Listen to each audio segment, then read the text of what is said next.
Hey, it's Travis, Green Valley Anglers. If you're still mimicking dying shad or craws from January, it's time to shift. Welcome back to my daily tip series, 5 minutes to better bass fishing, videos every single day to put you on them. Be sure to subscribe and hit that notification button so you don't miss one. It's early March, water's hitting new highs, and bass are waking up for the pre-spawn. Emerging prey like fresh crawdads, bluegill, and small baitfish like shad are on the menu. Today we're talking matching emerging prey in March, why imitating new forage is the key to big bites, the exact baits I'm using, and the presentations that make them eat as the season flips. 5 minutes with your match a hatch cheat sheet at the end that will make you update your box for the fall. Ready? Let's go. Why matching emerging prey as March is key. Water's steadily rising in winter forage like dying shad are gone. Craws are molting and active and bluegills are stirring. Shad schools are thinned out to smaller sizes.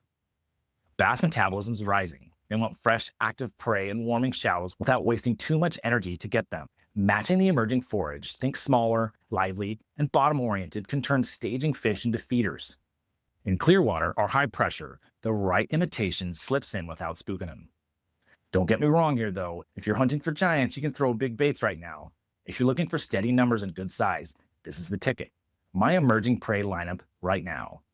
Small craws, 3 to 4 inch finesse craws, green pumpkin or brown, on a 3/8 ounce Arky style casting jig. And I just picked up the Destroyer X-Bites, which is a 7'2" heavy extra fast. Love it so far. I paired that with a Shimano Metanium and 30-pound green Daiwa J-Braid and 12-pound Sunline Sniper as a leader. It's been a pretty legit combo so far. For a small bottom bait, think a Z-Man TRD on a 1/8 to 1/4 ounce Ned head. And I like to throw that on my Megabass Destroyer Flissa, which is a 7'6" light, extra fast. I use a Shimano Twin Power 2000 and 8-pound green Daiwa J-Braid to an 8-pound Sunline Sniper leader. Small swim baits, like a 2.8 to 3.3 inch swim bait, in shad or bluegill colors, on a 3/8 ounce USA Bass Tackle Mark 27 underspin. I'll throw that on a Shimano X-Pride 7-foot medium spinning rod with a Shimano Vanford 3000 and 15-pound green Daiwa J-Braid to a 10-pound Sunlight Sniper leader. If you want to match bluegill, think swim jigs. I like to throw a half-ounce swim jig in a green pumpkin combination with a 4.3 to 4.8 inch swim bait trailer, and I throw that on a Megabass P5 Super Destroyer, which is a 6'9" heavy with a Shimano Metanium and 30-pound green Daiwa J-Braid to a 17-pound fluoro leader. Prime spots for mimicking emerging prey. Warming shallows with rock or gravel in 5 to 18 feet.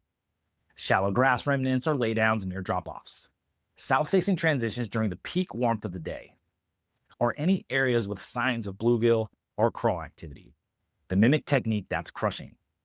Cast to the spot, let it sink on slack, count to depth if you need to, think 1 foot per second as a general rule. For craws and neds, drag inches, tiny shakes, pause 5 to 20 seconds, let the fish tell you what they want. For the underspin and swim jig, slow swim it with a solid reel stop reel. Bites will feel like weight. Reel down slow and swing easy. In warmer pockets, remember to shorten the pauses. Last time out, I was throwing a casting jig with a small craw trailer on the Destroyer X-Bites Metanium combo. I dragged it slow with some pauses. I caught 15 keepers in 2 hours. I worked that same flat earlier with a winter pattern. Nada. The emerging craw match flipped it. And bank anglers, matching emerging prey is perfect for sure. On dams or riprap with warming shallows, use the same 3-inch finesse craw on a 7'2" heavy or medium heavy. Cast parallel down the rocks. Drag slow along the bottom. Pause long. I've seen bank guys on public lakes in March hammer limits just by mimicking small craws.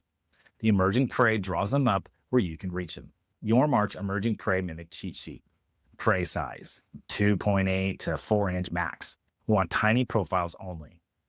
Baits, finesse craw on an Arky jig, Ned, or a small swim bait on an underspin, or a swim jig if you're targeting a bluegill imitation.